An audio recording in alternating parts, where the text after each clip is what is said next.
Iniciando mais uma gravação aqui nas dependências da Oral Time, programa Oral Time Cash.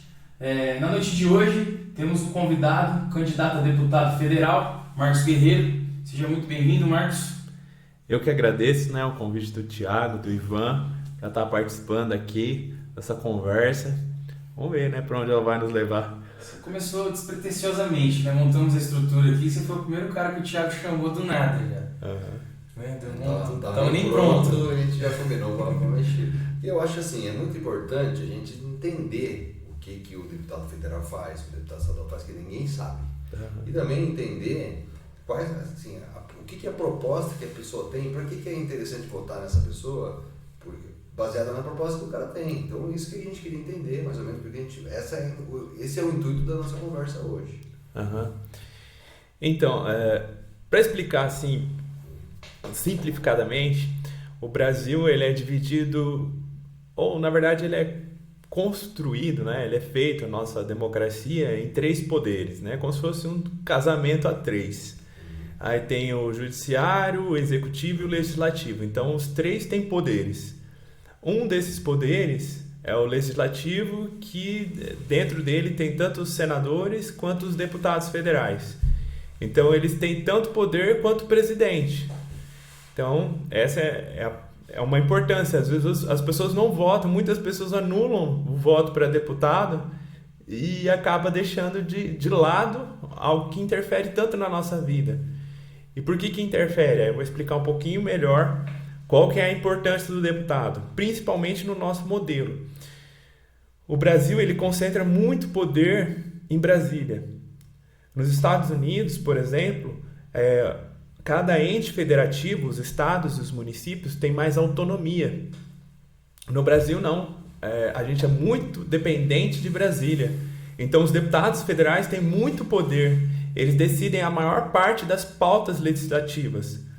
Já nos Estados Unidos, não. Por exemplo, um estado ele pode decidir a respeito de aborto, a respeito de maioridade penal, a respeito de políticas de educação, políticas de saúde pública. Cada estado tem a sua autonomia. No Brasil, não. É tudo Plano Nacional de Educação, Plano Nacional de Saúde, Plano Nacional. Então, a gente fica muito refém de Brasília. As decisões tomadas por uma cúpula interferem no território nacional inteiro. E num país continental, Por exemplo, tem a realidade nordestina, a realidade... Totalmente diferente. Poxa, eles, por exemplo, têm o problema da seca, a gente tem o problema da enchente, no mesmo país. E aí, como é que você vai adotar a mesma política para o Nordeste e para o Sul? Decidida em Brasília com pessoas distantes dessas realidades, Então, isso é muito problemático. Mas a gente tem que continuar votando, escolhendo bem as pessoas que são mais responsáveis, por conta disso. Porque elas vão decidir o futuro de um país inteiro, de realidades diversas. E isso vai até mais além. A gente não é só dependente legislativo, na parte de leis, mas orçamentário também. De tudo que a gente arrecada, de 100% dos impostos que a gente arrecada, só 30% fica perto da gente, 25% vai para o governo estadual e 5% vai para o município. Então, 70% vai para Brasília. E o problema é que tudo que vai, não volta, Então, por exemplo, o Paraná contribui com R$100 e volta R$30 para o Paraná, porque o resto vai para os outros estados que não tem dinheiro, entendeu? Então, aí a gente defende, uma das minhas defesas, principais bandeiras, é a revisão do Pacto Federativo, Que é como essa coisa é organizada. Poxa, você pode até ajudar as pessoas, mas você não ajuda dando tudo que você tem, Então, a gente acredita que precisa ser revista essas proporções e também buscar a autonomia dos estados, municípios. Isso parte de quem? Assim, digamos que estou com esse projeto e tal, aí você leva esse projeto lá na Câmara dos Deputados, não? E aí, levou nessa Câmara, o que acontece? Como que ele vai para onde? Para virar uma coisa que é possível de fazer? Um projeto de lei, você fala? Olha, depende do projeto de lei. Ele chega lá, ele vai ser analisado e dependendo da natureza do projeto, vai ter as diversas comissões Por exemplo, se for de saúde, vai para a comissão da saúde, se aquele projeto ele requerer alguma verba, ele vai para a comissão também de orçamento, e se ele mexer em Constituição, provavelmente, na verdade, quase todos os projetos passam pela Comissão de Constituição e Justiça. Aí tem audiências públicas para chamar todo mundo que entende dos assuntos, para conferir, chamar a sociedade para discutir o tema. Aí vai passando por cada comissão dessa. E dependendo da situação, se nessa comissão não é aprovado, ele nem chega a ser analisado no plenário. Então aí que é mais importante, a gente fala às vezes que uma andorinha não faz verão. Mas nessas comissões só tem 30 deputados normalmente. Não é muito deputado que precisa ter. Na verdade tem um limite. Então se um deputado conseguir barrar esses projetos, já fez o trabalho. Não precisa barrar lá com 200 deputados lá dentro, com maioria. Pela comissão que é menor, para daí saber se vai para frente ou não vai. Mata no ninho, entendeu? Ainda mais no Brasil, que a gente tem muita lei. O Brasil é um país... A Constituição americana, só para vocês terem uma noção de tamanho, as crianças aprendem nas escolas com a música. Elas decoram. Toda criança americana sabe de cor a Constituição. Porque ela não é uma Constituição... ela é mais generalista, assim.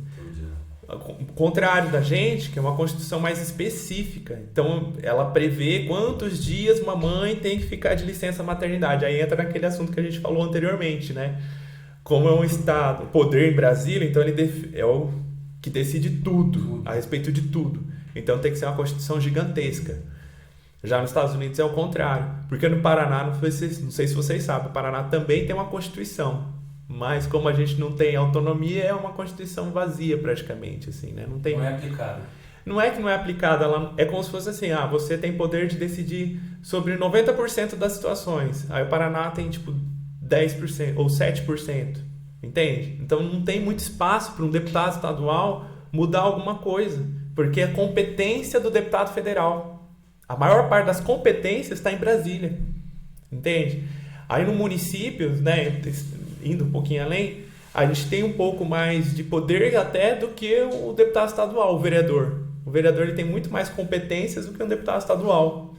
Porque aí entra a parte de plano diretor, né? Como essas situações, sim, são vistas mais na cidade, né? Código de obras, essas coisas assim mais específicas. O Estado normalmente fica com as pautas ambientais, né? Os Instituto Ambiental, essa coisa toda. Mas a maior parte fica em Brasília.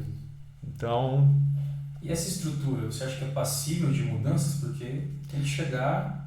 Tem uma luz... É passível de mudanças ou essa estrutura, essa cúpula que é formada? É então, muito difícil de... É assim, é que é poder, né? Meio. É poder, disputa de poder, né? E eu até... Às vezes a gente acha que o poder econômico manda. E isso é uma mentira. Quem manda é o poder político. Porque você não paga por uma coisa que você tem domínio. Não é verdade? Sim. E como é que, por exemplo... por exemplo, a JBS ou Odebrecht, assim, por exemplo, elas pagavam propina.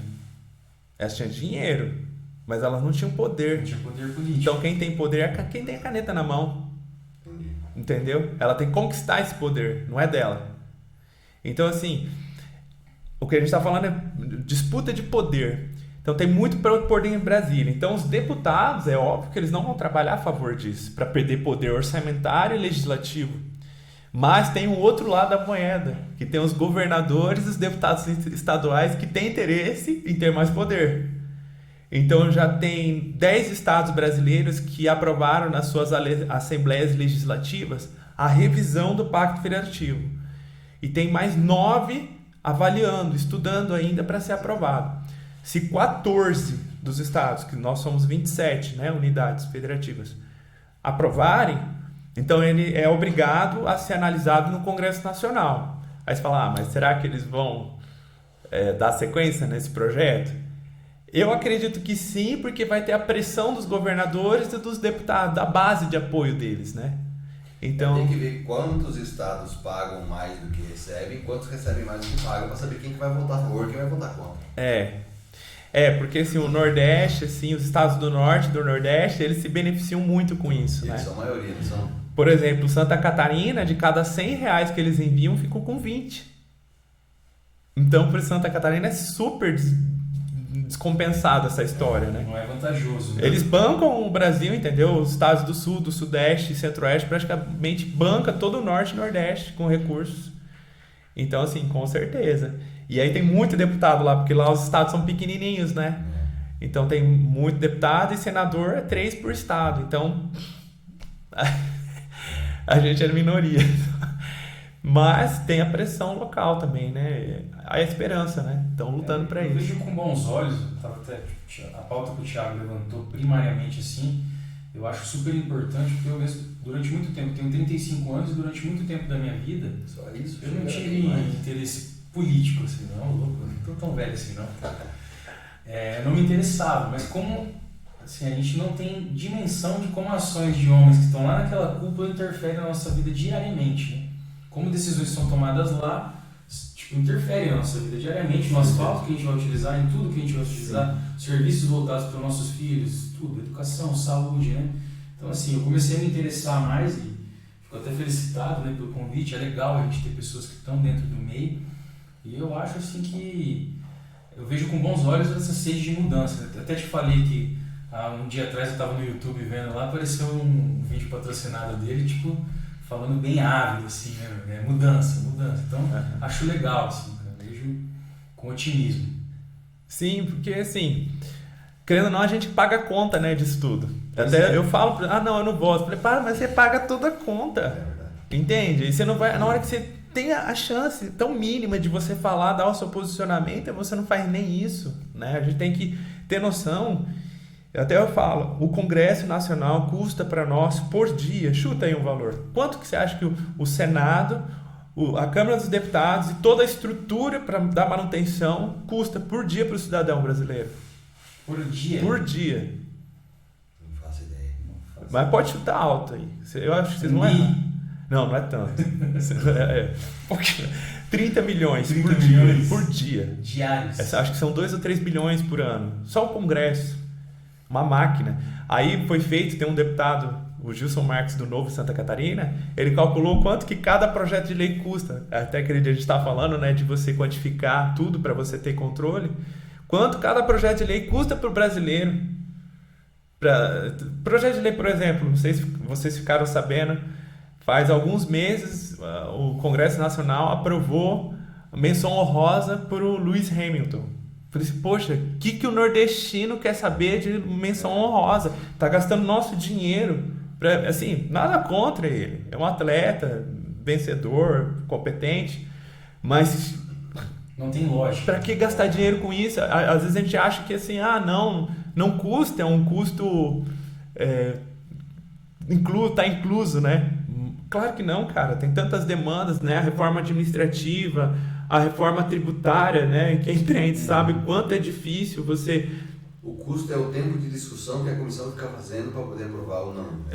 Não, ele pega assim, tudo que custa por ano, tudo que é gasto por ano, aí foi aprovado 200 projetos. Então cada projeto custou tanto para ser aprovado, né? Assim, é uma métrica simples, né? Mas você fala, cara, a gente está perdendo tempo com isso, né? Com demandas absurdas, dia do encanador, dia do não sei o quê. Pra que isso? Não muda. Desnecessário. Dezembro colorido. Poderiam ser direcionados para outros fins muito com certeza. Válidos. Com certeza. Ainda mais assim, nem fala, poxa, que nem você falou. Graças a Deus a gente vive numa realidade, Maringá, que a gente não sente tanto o peso político. A cidade, ela se sustenta. Maringá tem uma arrecadação de 2 bilhões por ano. Então ela consegue sustentar, pouca cidade no país consegue se sustentar praticamente. Esse dinheiro fica aqui, ele não vai para nenhum lugar. É a arrecadação do município. Então, mas assim, ISS, essas coisas. Mas essa arrecadação é municipal, não é uma arrecadação que vai um tanto para Brasília, não. Isso aí não. É fora, só daqui mesmo. É IPTU, ISS e tem mais um imposto municipal. São 3 ou 4 impostos. ITBI. Então vamos fazer um monte de Natal Encantado, tá tranquilo. Por isso que gastam 1 milhão com o Natal Encantado, né? Mas... 9 milhões.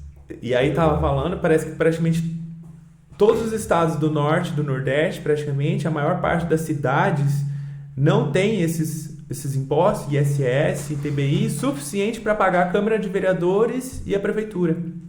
Então eles são totalmente refém do quem? Dos deputados federais, para trazer verba, para trazer de volta. Aí conta do dia a dia. Cria o coronelismo. Entendi. Porque daí como é que ele vai fazer uma creche? Como é que ele vai fazer um UBS, uma unidade básica? Sem Isso dinheiro. se perpetua meio que tipo... Sim. Que os estados ainda seguem aquele modelo de capitania hereditária, né? Sempre tem o cara que manda lá, tal, segue o voto de cabresto. É justamente por isso, porque não tem recurso circulando, né? Porque o cara traz dinheiro, O cara traz dinheiro, não vai voltar nele, tem que voltar. Não tem outro meio, né? E assim que nem Maringá não elege mais os figurões.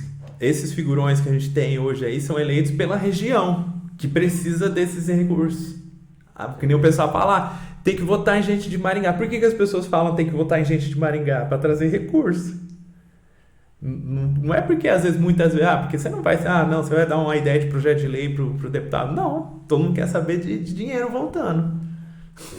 Né? Não, tem que votar um cara lá de pra Luanda. Aí a gente fica totalmente refém de poder político, né? O que é a pior coisa. E quem mais sente? Eu vou fazer uma pergunta aqui para vocês, vamos ver. O padrão do quem tá conversando com ele, né? O que as pessoas mais simples, né, assim, que tem menos acesso aos recursos, né, meios, por exemplo, um dos brasileiros mais pobres hoje tem acesso hoje? O que o cara O que ele tem hoje? A fila do SUS. Não, isso ele praticamente não tem, né? Ele vai lá para tentar conquistar, né? O que todo brasileiro provavelmente tem? Vamos tentar simplificar, né? Tentar explicar de outro jeito. Celular. Internet. Uma TV. E uma motinha. E quem é que deu isso para ele? Quem acessibilizou? Quem colocou recursos para circular, dinheiro para circular, né? Ele mesmo. Não, isso aí o cara foi. Ele se conquistou. tiver dinheiro circulando, o cara não tem meio. Você não tem um cara que é empregador, você não tem o meio de produção. Sim. Não tem nada. Mas ele conquistou. Agora, o que ele não tem? Saúde, educação, asfalto, esgoto. Quem que deveria fornecer isso? O próprio cara. O Estado. O Estado. Então, o que ele tem é porque ele conquistou e o mercado conseguiu chegar até ele. Não, eu consigo oferecer um produto a um preço tal que até o mais simples consiga adquirir. Tem acesso, né? Porque imagina, por exemplo, o Estado sempre tem boas intenções, né? Para proteger o cidadão. Imagina se o Estado falando, não, só o iPhone é um telefone aceitável. Então, só deve ser vendido o iPhone. O que ia acontecer? Tem o carregador, senão não vem. Tem que ter o carregador. Não aceita mais. Porque o Estado sabe e quer te defender. Entendeu? Ele acha que o carregador vem de graça. Né? Que não está sendo cobrado. Mas isso é outra discussão. Esqueci para onde eu estava indo. Estava falando que toda pessoa de origem mais desfavorecidas financeiramente tem acesso, né? É legal você fazer uma analogia em relação aos serviços que são essenciais, né? Saúde, educação, porque realmente, né, o que é qualitativo nesse aspecto, né, de saúde, educação? É o privado. E aí você não tem acesso. Isso impacta na vida da gente de uma forma tão grande, né? Quando você não tem educação de base, como é que você tem cota para entrar no ensino superior, mas você não teve educação de base, você não consegue acompanhar o academicismo, você não tem a base. Então, assim, é uma coisa... E aí você tem o quê? No ensino público superior, o pessoal que teve acesso à educação privada porque teve uma educação de base boa. Então, são meio invertidos os papéis, né? Aí você tem a galera de origem humilde fazendo curso superior, instituição privada. E aí trabalhando para poder, ter acesso à educação. Sim. Então, assim, é uma inversão das coisas, né? É incrível, né? Assim, a gente fala, gente, não faz sentido. Desses caras, a falta de distribuição de renda, Sim. a falta de acesso interfere na nossa vida gritante. Né? Eu fiquei curioso, aí eu fui pesquisar quanto que o Brasil, mais ou menos, investe em educação pública, né? De ensino superior. Salvo engano, não lembro exatamente os valores, mas eu lembro que era em torno de 40 bilhões nas universidades federais, porque daí Aí entra tanto aposentadoria, salário, tudo, né? Hospital, tem os HUs também que tem uma grande despesa e tal. Mas para ensino infantil, e acho que é ensino infantil, eu não lembro, mas tipo, eu lembro que não dá 100 milhões. É muito pouco. Tipo, e é comprovado que se você começa o estudo, né, a investir na educação básica, a leitura foi provado. Até, infelizmente, a gente tem esses métodos aí ruins, nacionais, que não funcionam, só usado no Brasil, de alfabetização. No mundo inteiro é utilizado praticamente outro método. Só no Brasil é utilizado tal método. Só que quando demora a alfabetização, é meio que assim, você já excluiu a criança do mercado. Porque a alfabetização é como se fosse... a criança começa a descortinar o mundo inteiro. Porque antes, para aquilo ali, ela é um desenho, aí passa a ter uma informação.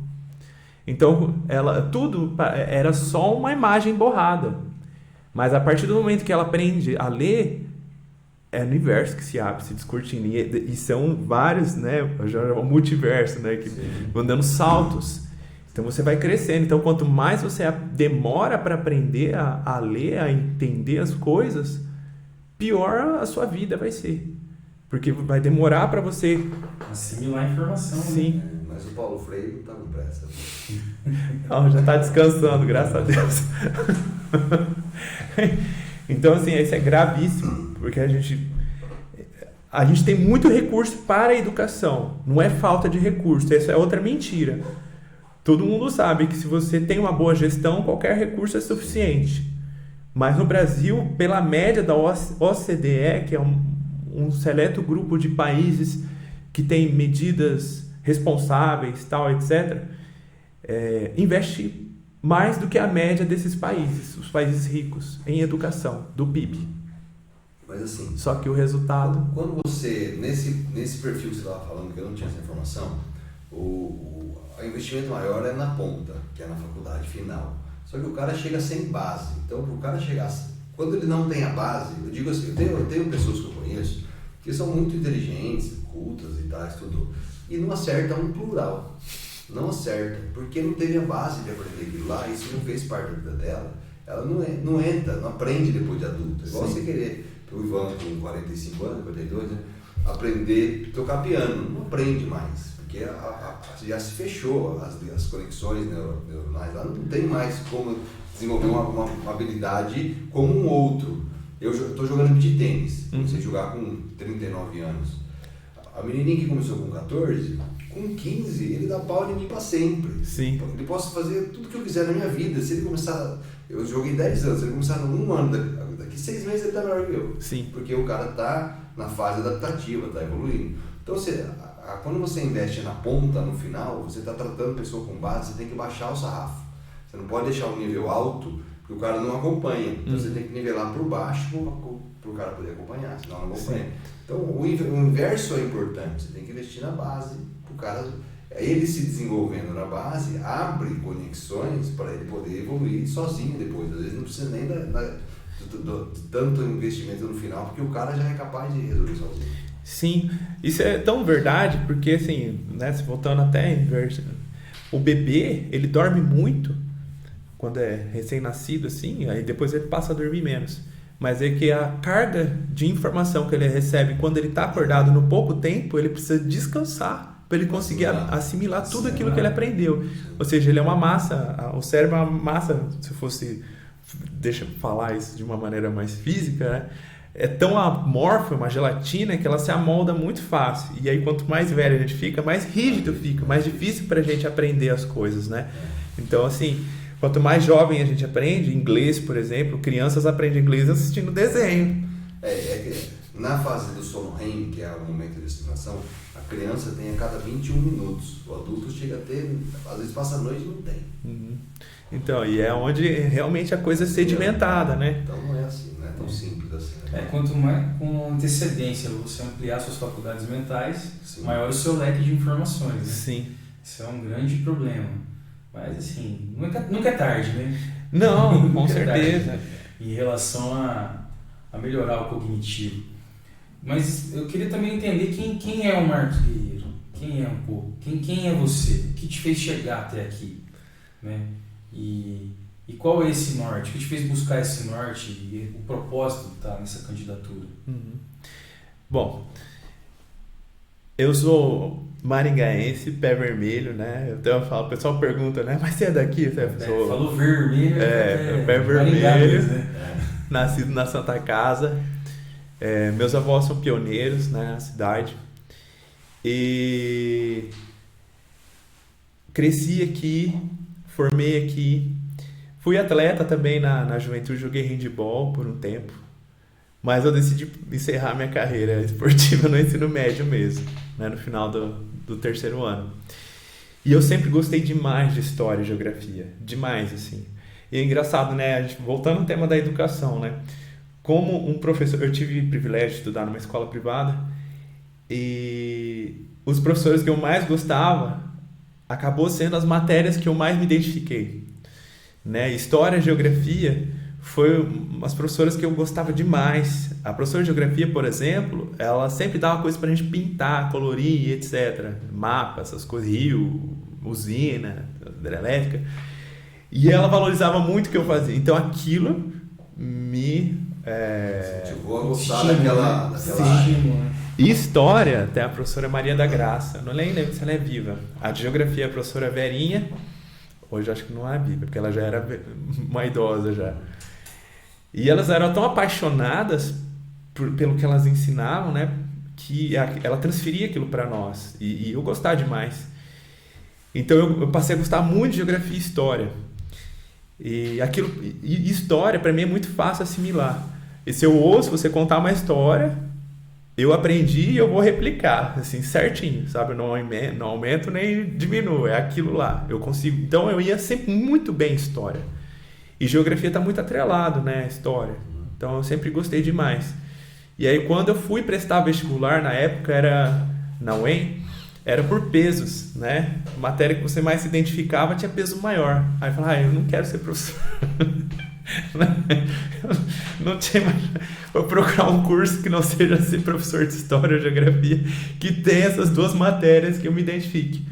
Achei arquitetura, que era justamente história e geografia, o peso, mas meu pai falou, não faz isso não, que não dá dinheiro. Aí eu fui pro direito, que o direito tem o peso história. Aí meu primeiro vestibular, inclusive, não foi nem na UEM, foi na Federal de Santa Catarina. Aí eu prestei para direito, acho que eram 100 vagas, eu fiquei 120, não passei. Aí eu fiz um cursinho extensivo em Florianópolis, aí lá é anual o vestibular, não é como aqui em Maringá, que é semestral, né? Aí eu fiz E aí lá eu fiz uma orientação vocacional e a psicóloga falou, Marcos, você precisa fazer alguma coisa com artes, com coisas assim, faz parte. Aí eu falei, vai ser arquitetura mesmo. Aí ela deu uma cartela de opções e eu defini arquitetura. E eu cursei, graças a Deus eu passei no vestibular, na Federal lá. Cursei, gostei demais. Eu falei, acho que todo mundo gostaria de fazer arquitetura. É um curso muito tranquilo, assim, no sentido de... Ele é muito social, assim, de você... Na própria aula, assim, né? Quando eu fiz um semestre de engenharia. Pois é outra história, né? Mas eu fiz um semestre de engenharia, quando eu entrei na engenharia para fazer a aula, eu falei, gente, eu não acredito, parece que eu não saí do cursinho, 50 pessoas assistindo aula assim, um olhando para cara do outro, eu falei, gente, tudo que eu não queria da faculdade era isso, ficar na cadeira sentado. E já na arquitetura eram umas mesonas, assim, eram portas, assim, de fato eram portas que eles pegavam, todo mundo ficava ao redor, projetando, desenhando, a gente trazia comida, música. E era a manhã toda, a gente projetando, pensando, conversando, e o professor assessorando a gente. Então foi um curso muito gostoso, gostei demais. E dentro do curso tem a história e a geografia muito forte, né? Então a gente estuda, por exemplo, história da cidade, como as cidades surgiram, né? O Brasil, por exemplo, como eram as ocas, as malocas dos índios, as construções, as fortalezas, né, que foram as primeiras construções portuguesas no Brasil, como é que foi, como é que era o estilo de vida e tal, e eu sempre gostei muito disso. Períodos arquitetônicos, sim, e tal, né? Aí na Europa, né, então para mim, assim, eu me realizei, mas também ver o impacto que a arquitetura é a história petrificada, né, Você consegue passar pela cidade e ver os momentos históricos, né? E ela fica pelo menos uns 50 anos numa construção. Então você lê história através da arquitetura. Então é muito gostoso isso.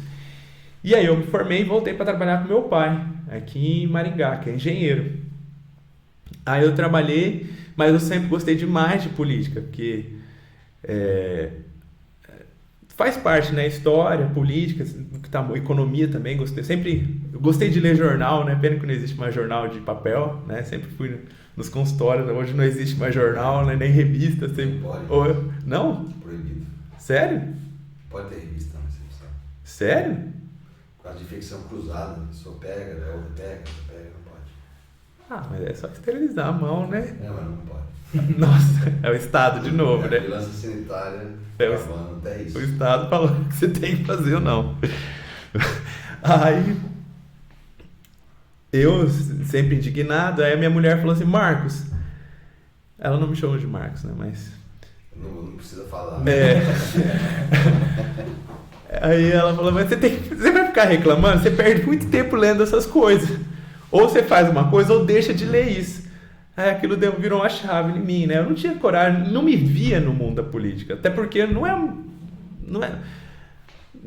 a maneira como eu cresci, né? Eu sempre fui mais contido na minha, reservado. Nunca fui de emitir minha opinião. Eu sempre tive muito medo de emitir minha opinião. E é o contrário do político, né? O político, as pessoas querem saber a opinião dele, né? Qual que é o seu posicionamento? A respeito de, você viu isso? E eu falei, cara, não é natural meu isso. Eu falei, vamos começar a me movimentar nesse sentido. Aí eu fiz a escola legislativa, a Câmara Municipal, aqui de Maringá. Tem uma escola legislativa bem legal, até para as crianças, tem parlamento jovem. Aí você começa a se inteirar de como a política acontece, como funciona um projeto, que nem você perguntou para mim, não, foi o Thiago que perguntou, como é que é a aprovação de um projeto de lei, quais são os trâmites internos, né? Quanto tempo mais ou menos leva, as comissões que ele passa. E aí eu fiz esse curso, eu falei, cara, eu acho que é isso. Aí eu decidi, assim, fazendo o curso ainda estava indeciso, mas depois de concluir, falei assim, eu quero isso sim, eu vou investir minha vida nisso. E aí eu passei a pesquisar um partido que fizesse sentido, né?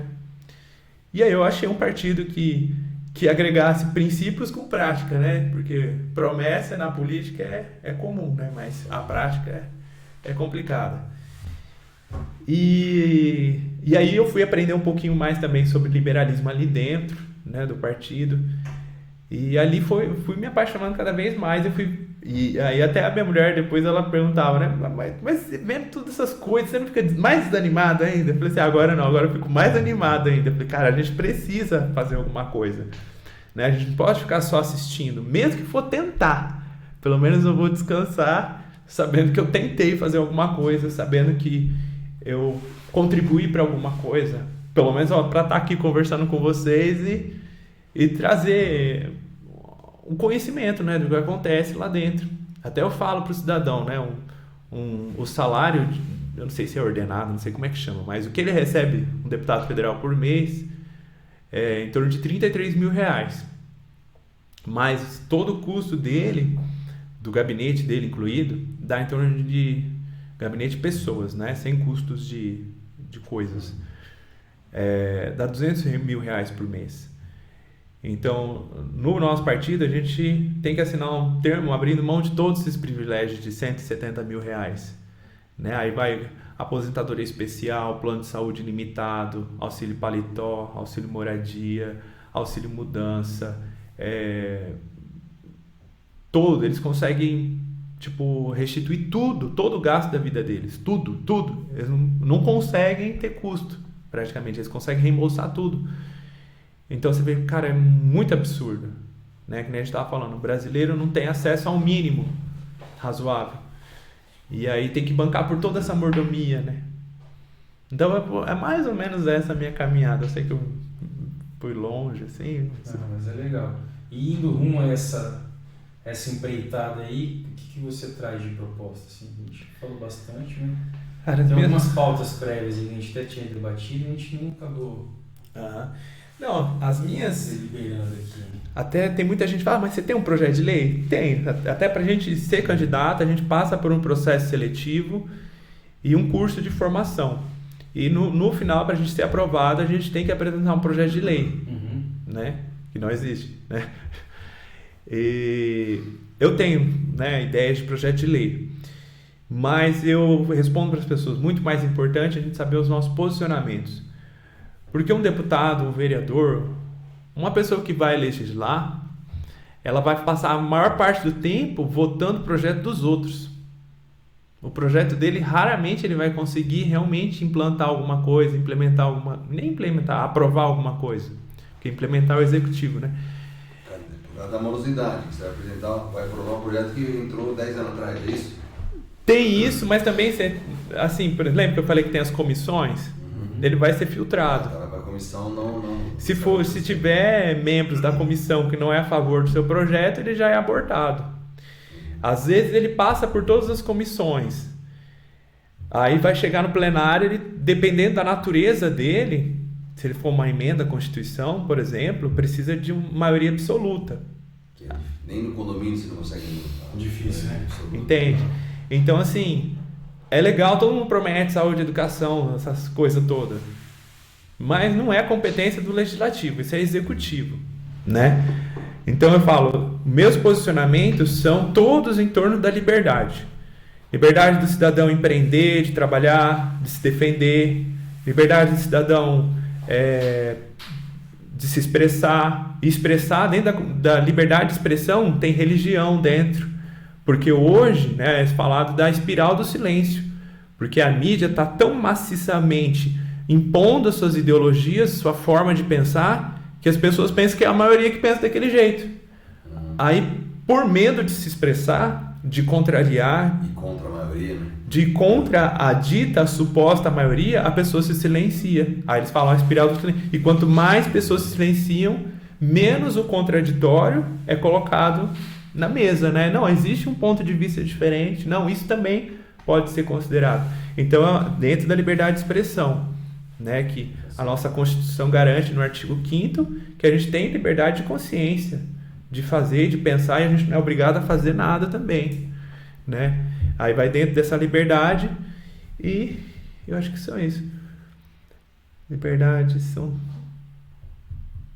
eu acho que são... Eu lembro que são 4 que eu... Mas assim, aí, por exemplo, menos imposto, tudo que vier para acrescentar, porque tudo tem custo. Vamos, né, um projeto polêmico aí. Vamos, o Estado vai dar absorvente feminino. Gente, alguém vai pagar essa conta. Entende? Isso é custo.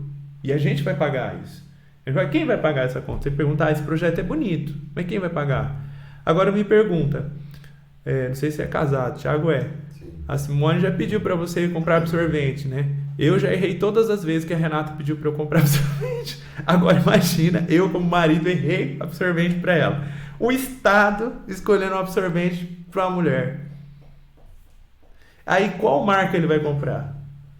Quem que vai se beneficiar? Vai entrar o lobby no meio. Entende? Entende? Aí você vê a boa intenção. O projeto já está... erro, um vício de eu esqueci o nome, mas ele já é ruim. Tem uma boa intenção, lógico, né? Tem mulheres que não tem acesso. Não tem acesso, mas, cara, a ideia é boa. Deposita lá 30 para essa mulher e ela escolhe.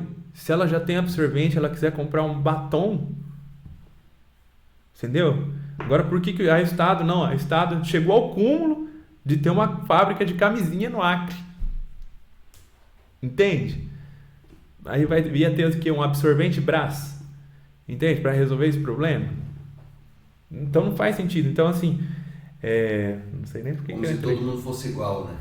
Sim, não, mas cada um tem uma demanda. E até o ciclo menstrual tem um fluxo diferente, né? Agora, você acha que o Estado vai oferecer todos os tipos de absorvente para todas as fases do ciclo menstrual?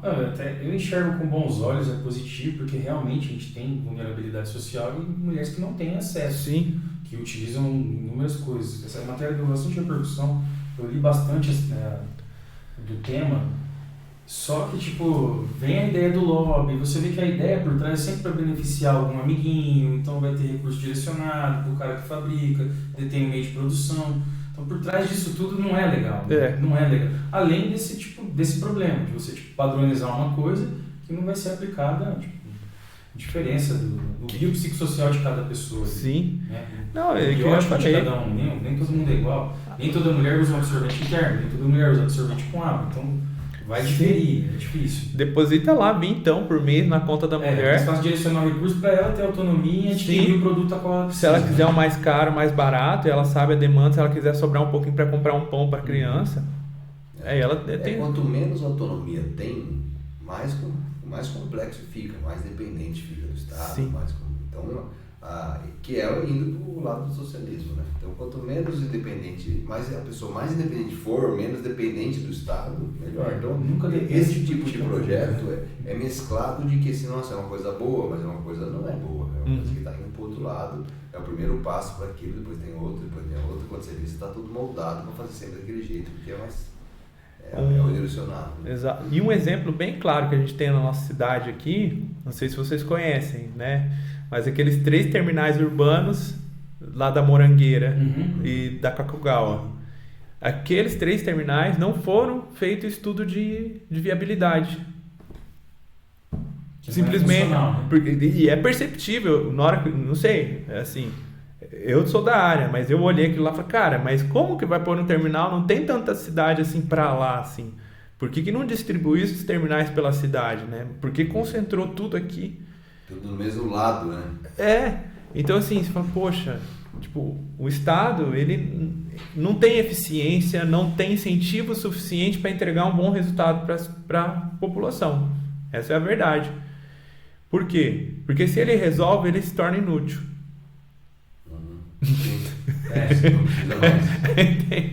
Então, quanto menos a gente depende do Estado, porque quem que é o Estado? É uma pessoa, né? Alguém que está decidindo. Quem está pensando e resolvendo. E aí essa pessoa acha que ela é Deus, porque ela sabe o que é melhor para você. No fundo é isso. Então, quanto menos a gente confiar, você confia em alguém para fazer a sua lista de compras? Por quê? Ela não sabe a marca que você gosta, ela não sabe o quanto você pode gastar, ela não sabe quanto você precisa. Até imagina quanto que você come quando você olha uma pessoa, mas não sabe o que. Sim. O que dá aquele resultado, né? Então, o Estado é essa pessoa, a gente delega a saúde, por exemplo. Não estou falando, depreciando de forma alguma nenhum tipo de profissional. Mas, por exemplo, a pessoa chega no SUS, como a gente até tocou nesse assunto, ela não escolhe o médico. Quem escolhe é o Estado. E como que o Estado escolhe? Pagando o menos possível. Sim. E aí quem que é? Os profissionais iniciantes. Por baixo. Que não tem experiência. Nada contra. Alguém tem que começar de algum jeito. Mas aí o povo paga caro, porque não existe nada de graça. O povo paga caro. Graça, né? Nosso Milton Friedman já dizia isso. O povo paga caro para ter um atendimento não satisfatório. Aí, como recebe pouco, o cara também vai oferecer pouco. Não vai fazer questão de estar ali e oferecendo o seu melhor. Não estou falando que são todos, mas acontece isso, infelizmente. Então, quanto menos o Estado tiver coisas para fazer, focar, né? A gente defende saúde, educação e segurança. Deu. Além disso, mobilidade. Olha o transporte da nossa cidade. Eu fiz um estudo bem interessante, amador, né? Eu mesmo gravei 8 trechos de Maringá, dos extremos, né, da cidade até o centro. Aí eu fiz de carro, de bicicleta e de ônibus. E eu gravei, coloquei uma GoPro aqui e um celular para mostrar que era eu que estava vivendo a situação. E de ônibus, cara, de um extremo de Maringá, você ia levar 40 minutos. 40 minutos. Esses dias eu estava conversando com um senhor da área rural de Marialva. Ele falou que gasta 40 minutos para ir na casa dele. Eu falei assim, gente, da beirada de Maringá você leva 40 minutos de ônibus. Eu chego antes de bicicleta. Isso é um serviço público. Entendeu? Ele não está nem aí se a pessoa... Não. E isso se a pessoa for só pegar aquela linha. Agora, se ela precisar ir para o centro, que é o normal, para pegar outra linha para ir para outro ponto da cidade... Demora mais ainda. 2 horas. 2 horas é o que você gasta em São Paulo. Então, isso que eu ia falar, uma cidade tipo, assim... E Maringá, a cidade é tipo plana, entende? Não tem Quantos obstáculos. quilômetros tem de uma ponta na outra de Maringá? Não dá 10 Não quilômetros. dá 10 quilômetros. 12 quilômetros, acho que é por aí. É, mais ou menos isso. Tipo, é um absurdo, você demora 2 horas. Então, não tem nem trânsito para isso. É, Então, aí você vê... público aqui é um caso sério. Acho que É horrível. É temática para debater muito tempo, né? Porque é Tem, monopólio, tem muita coisa. Não, aí entra até um dos meus projetos de lei, eu tenho 2, assim, mas um dos meus projetos de leis, não sei se vocês acompanharam, mas, por exemplo, um dos nossos problemas hoje no país era, né, graças a Deus, era justamente a grande quantidade do nosso transporte ser rodoviário, não ter a matriz ferroviária ativa, né, trabalhando, ainda mais num país continental como o nosso, e nem a hidroviária, né? Mas por conta do que o Estado só dava concessão, e uma concessão é um monopólio, e aí fez o marco da ferrovia, e aí agora não, é por autorização, porque o Estado ele pode transferir, dar um serviço público de várias maneiras, concessão, autorização, privatização, tem vários jeitos que o Estado pode conceder para a iniciativa privada atuar num determinado setor. E aí, no ferroviário é só concessão.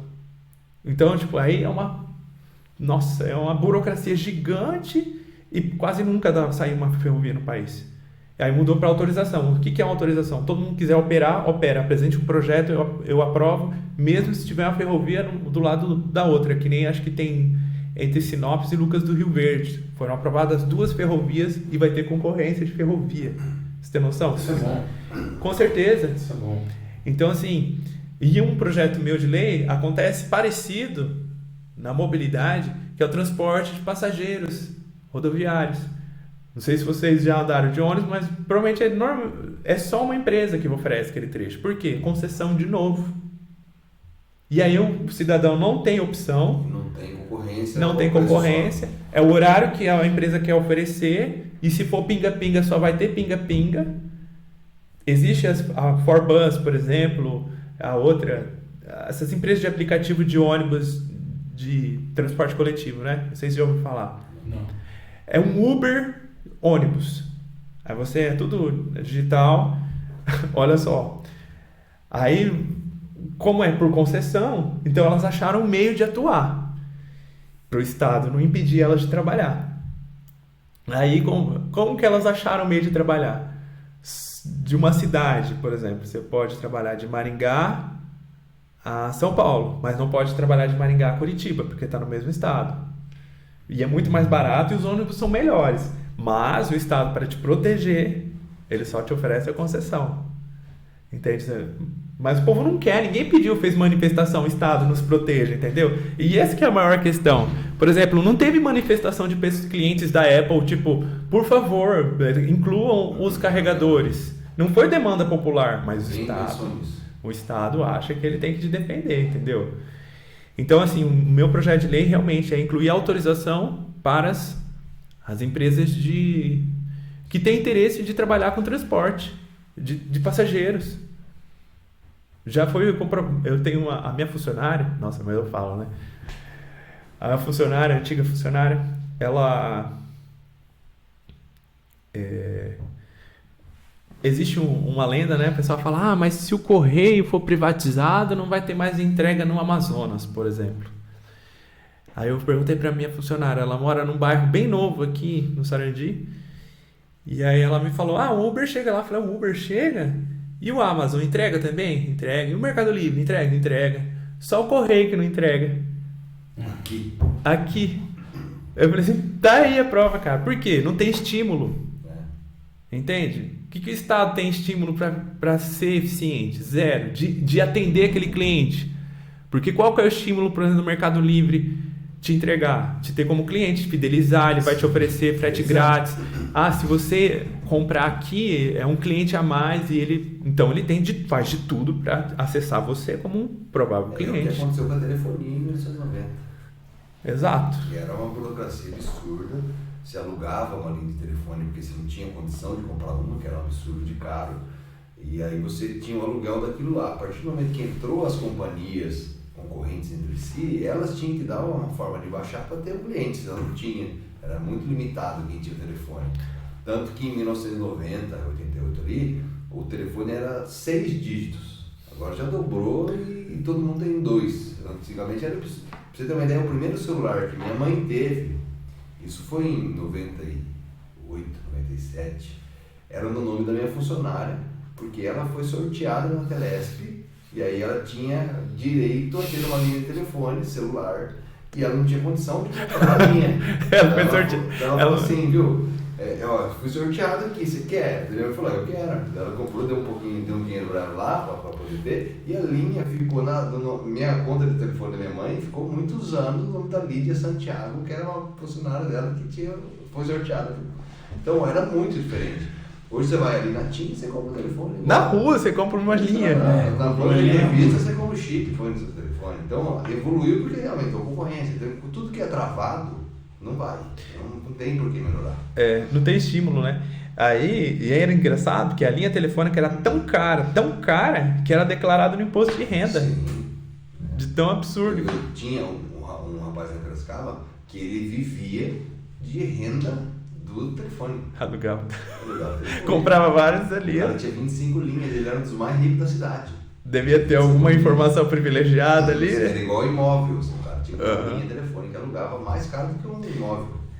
Não, e aí, engraçado, porque tem gente que fala assim, né? Até entrando um pouco assim, não tem muito a ver, mas pega um pouco. Tem gente que acha que, por exemplo, mas as empresas são malvadonas, né? Por exemplo, elas querem oprimir o povo, o capitalismo.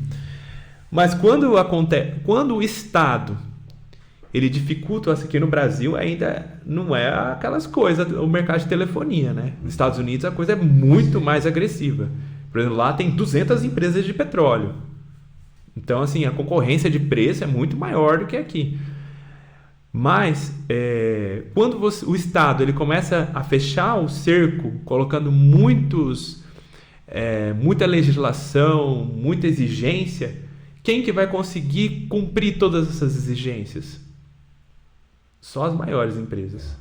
Porque quem vai iniciar não vai ter condições de bancar. Precisa de 10 técnicos de comunicações, precisa de 200 antenas para operar, precisa de não sei o que, e técnico, não sei lá. Cara, praticamente você direcionou o mercado. Sim.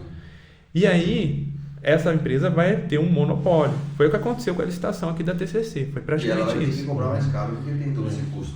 Não, e ela não vai ter estímulo nenhum para baixar o preço. Ela cobra porque ela sabe que ela tem um público refém ali. E aí essas empresas, elas só vivem ou sobrevivem, foi o caso da Ford aqui. Ela fechou porque ela só vivia à base de subsídio. Essas empresas, praticamente as montadoras, só vivem à base de subsídio. Então isso não é capitalismo. Capitalismo é concorrência, é abertura de mercado. O Brasil não tem um mercado aberto.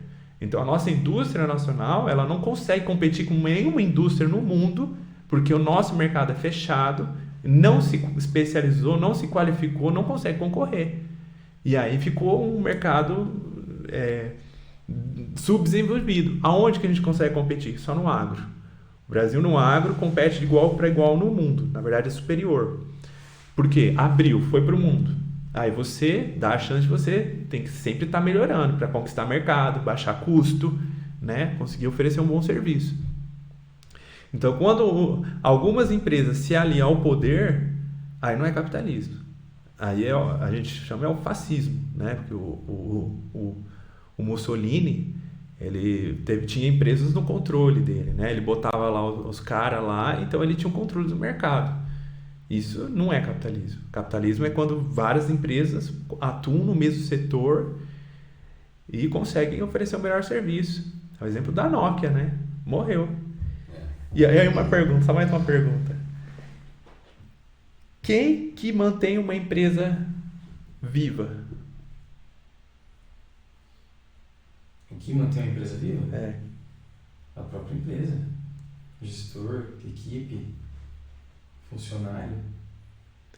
É o cliente. O cliente Porque se não tiver cliente, ele fecha. principal. Se você não estiver aqui em direcionar seu serviço, você não tem por que atuar. Você vai ter prejuízo, você não vai aguentar viver muito tempo, você fecha. Então é o cliente que põe o preço. Eu pago por isso.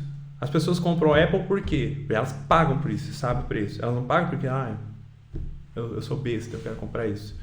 Não. Eu vi que tem valor, mesmo que for um valor imaginário, valor da marca, etc. Mas eu decido pagar. A partir do momento que as pessoas perceberem que não vale mais a pena comprar, o Samsung é muito melhor, a Apple vai ter que se preocupar em oferecer mais para reconquistar o seu cliente, porque não vive só de boa vontade. Né? Então, toda empresa, quem faz o preço é o cliente, até quando ele está disposto a pagar. Quando ele não está disposto a pagar, é o caso da Nokia. Os clientes falam, não quero mais pagar pelo seu produto, não serve mais. O caso da Ericsson. Tantas marcas que surgiram e sumiram porque os clientes falaram, não pago mais pelo seu serviço. Marcas grandes, né? Que tinha... Sim, tem mercado, dominava, né? A Nokia dominava o mercado. Então, as pessoas falam, não, as grandes empresas. Cara, a gente que define o preço do produto, o consumidor. Se ele está disposto a pagar. Essa ideia de defender o livre mercado, às vezes para quem for ver, parece que a gente tem uma ótica só em relação a quem vai empreender. Mas não, né? Quando você tem essa visão de concorrência, de abrir mais empresas, isso gera campo de trabalho. Né? Sim. Isso reflete diretamente em quem necessita. Isso força porque precisa de mão de obra. O desenvolvimento. Demanda, né? Força o desenvolvimento, porque assim, que nem você, Thiago. Imagina tem uma outra clínica odontológica. Como é que você vai competir com ela? Oferecendo melhor serviço, diminuindo custos. O melhor serviço pelo menor preço. Não é assim? Possível. Agora, se você já se estabeleceu e você sabe que o seu cliente já vai pagar pelo seu serviço, independente se for o menor preço, é outra história. É tipo a Apple, você já alcançou um nível superior. Né? As pessoas pagam pelo seu serviço porque sabem que ele vale mais do que o do concorrente. Naturalmente. Mas enquanto isso, você também vai ter que manter a qualidade, porque isso não se mantém. Não existe planar no empreendedorismo. A Apple tem que se reinventar. A Coca-Cola investe em publicidade constantemente para se manter na cabeça das pessoas. Agora, Coca-Cola, todo mundo conhece, todo mundo usa o produto, mas ele está na mídia, todo lugar que você vê tem uma Coca-Cola, porque se você sair, o cara esquece de você. Sim. Então, assim... E isso é a beleza, porque até acho que eu esqueci o nome do teórico lá. Ele fala, o padeiro, ele não produz o pão de boa vontade, porque ele quer te servir um pão quentinho de manhã, porque ele ama você. Cara, porque ele precisa vender o pão para você. Então ele faz o melhor, porque ele sabe que se ele fizer um pão duro, amanhã ele não vai vender mais. Então esse é um estímulo, entendeu? Porque ele sabe que o concorrente vai fazer o pão que talvez ele não está conseguindo oferecer. Então, ele sempre se esforça a oferecer o melhor dele. Agora, se ele relaxar, ele vai perder mercado e uma hora vai fechar. Essa é a ideia. Marcos, hoje estamos aqui em 1 hora de diálogo já, hein? Você falou que ia falar pouco, né? Passa rápido, né? Passou rapidinho. E acho que é isso, cara. As portas estavam abertas aqui justamente para a gente trocar essa ideia e saber um pouco mais aí dos seus propósitos e ter o nosso apoio, o nosso espaço. Espero que o material aí, quem for ter acesso a ele também, seja válido. E é isso, domingo tá aí já, né, cara? Ixi, passou que nem vi. Domingo tá aí. Então é isso, né? Uma boa sorte aí, que venha, né? Sim. Efetivamente aí o cargo. E vamos nessa, vamos lá. Terá o nosso apoio. Eu vou digitar então, Marcos Guerreiro. Vai ver minha fotinha lá. É a mesma de 2020. Nem atualizei. Tem que usar. Eu também, né? Meus documentos lá, eu não uso a foto de 35 anos, né? De 25, né? Tal. Com outra pessoa mesmo. Chega até assusta, né? Fala assim, nossa, você fala, mas não é isso. Virou outro, virou dois. Comeu o cara que ia vir aqui, né? Esse cara aí comeu o outro, engoliu. Então é isso. Encerrando aqui mais um episódio do Oral Time Cash. Esse foi nosso diálogo com o Marcos Guerreiro, candidato a deputado federal. Então é isso. Boa sorte, Marcos. Até a próxima, galera. Obrigadão. E aí, Gosto? Isso aí. Você vai pagar cerveja pra nós. Mentira, a gente não bebe.